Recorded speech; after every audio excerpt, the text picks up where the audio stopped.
and tell us what programming can we bring to you. So right now we have funding to do work with women that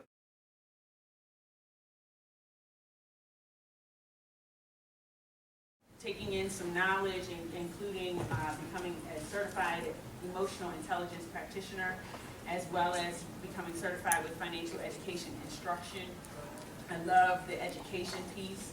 Even as a life insurance agent, I found myself spending hours upon hours, giving free information away to my clients because I believe in us being educated to understand the value of what we purchase, so that when we get it in that scenario, of course our insurance agent is not here, so I'll speak for her.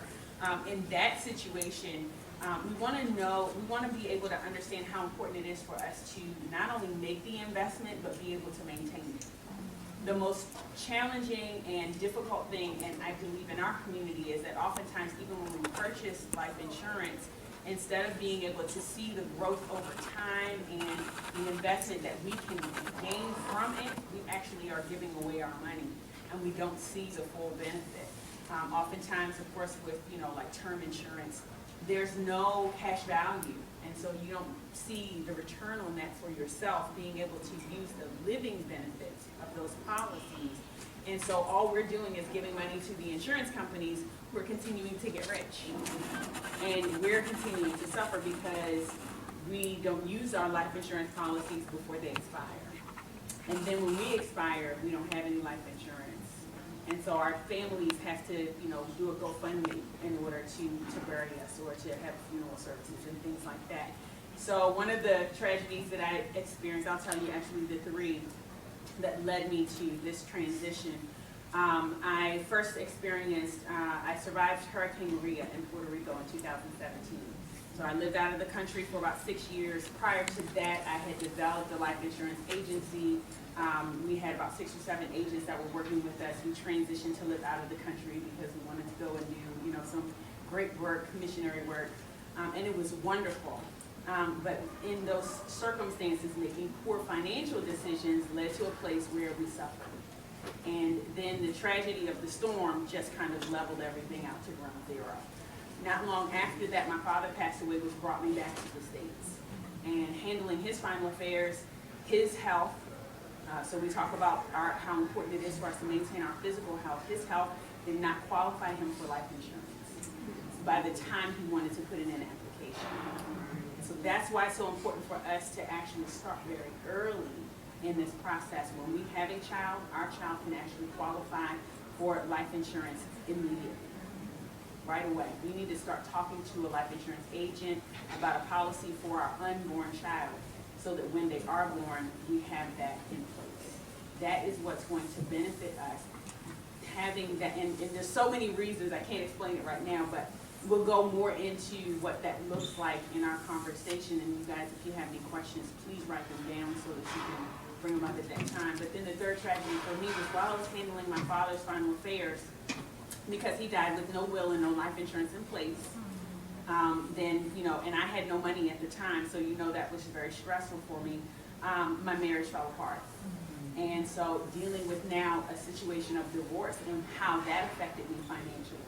And so for me, it was all about understanding where I was at an emotional place. And I know, that we've all been through different challenging situations. The question is, how has your trauma affected your finances?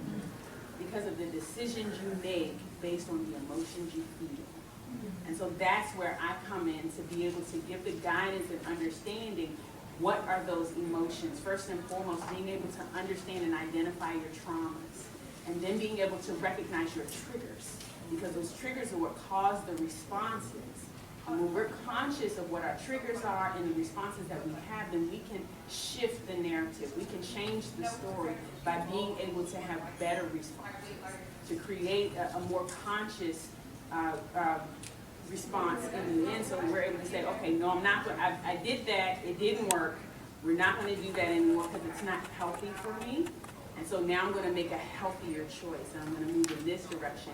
And we'll work on that to improve our quality of life.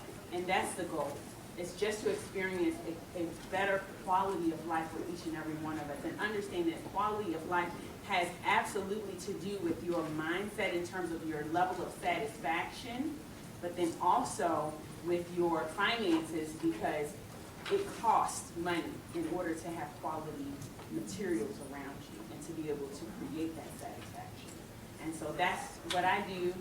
Recently wrote a book. It's called Time to Thrive. And so Time to Thrive stands for transform your mind and transform your money to thrive.